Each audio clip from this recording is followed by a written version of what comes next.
It was Africa that moved me because it was Africa that always sang songs to the wind, to the rain, and to storms.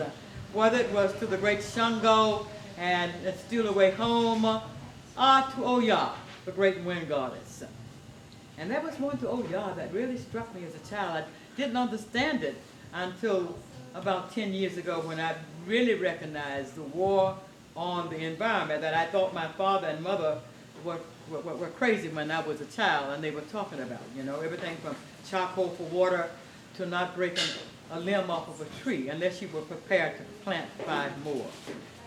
But Oya would do her thing. And she would say, oh, the wind, don't let her blow. Oh, the wind, my God's going to hold the wind. Hold the wind, won't let her blow. Now that we're in this crisis and the potential for losing the sun, which keeps the planet in place, the potential for losing the great wind, howling winds that move about us, sometimes quiet winds. We are in an age of species lethal, the weapons of species lethal.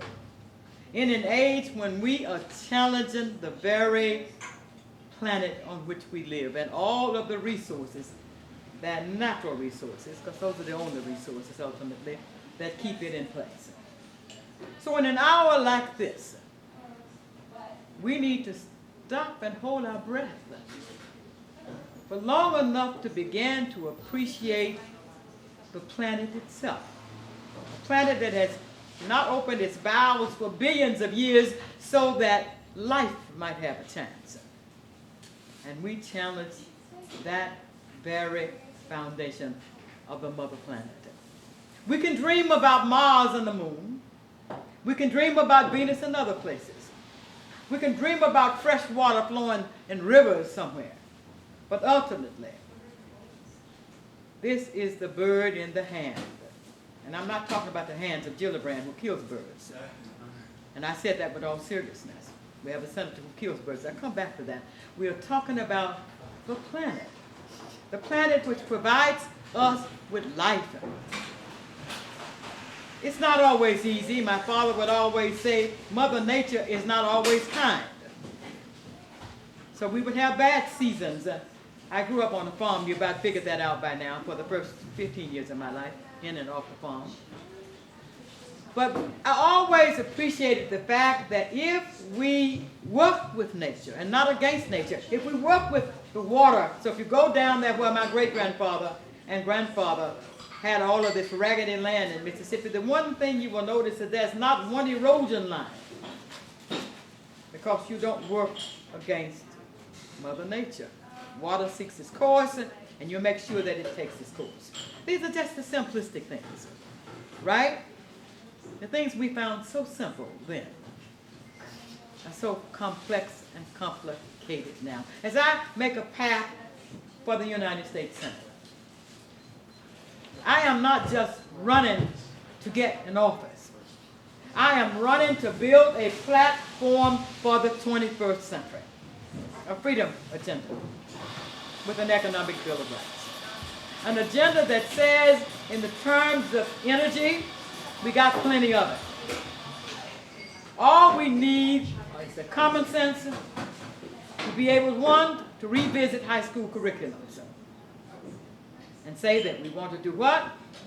We want to make sure that every child that leaves the 12th grade leaves with the skills, the tools, the knowledge to be able to feed, clothe, and house themselves. That means returning agriculture back to the curriculum. Not just because it provides food, but because it provides all the things that we need in this life. I call agriculture the science of life, because everything that we need is housed there.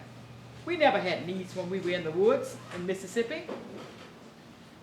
We were the mothers of recycling.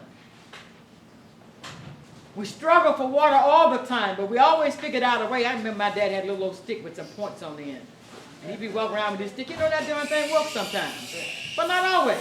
but we struggle at ways of not only finding water, but making sure that it was brought up appropriately, not just anyway. You didn't dig a hole anywhere for water.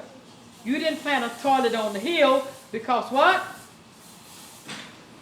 It endangered your water that ran at the bottom of the hill, so you knew where to put the toilet. Just simple things of life. Back to agriculture. Back to talking about making sure that every high school in New York City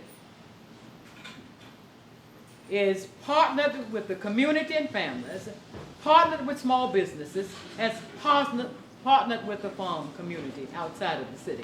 And that we need to buy that land and begin to work with farmers. Talking about small farmers now, I'm not talking about Monsanto farmers. I'm not talking about farmers that are dealing in fracking. We're not talking about those farmers. Because if you look at the farm bill, you will note one thing, 100 billion across the next 20 years. But who will the money go to? It's not going to the small farmer. It's not going to the small family farmer, or for that matter, to the middle family farmer. It's going to big farmers and corporate farmers who are going to do what? Work against the planet. We're talking about working against the planet, working against life itself. That's where it's going to go. So fracking will go forward. So when we go back and begin to look at high schools, if we begin then to set up an appropriate curriculum, a curriculum of human living that includes agriculture, we will be able to ask our youth to build roads and bridges and create the jobs for mass roads and bridges, so a mass population of workers going into the workforce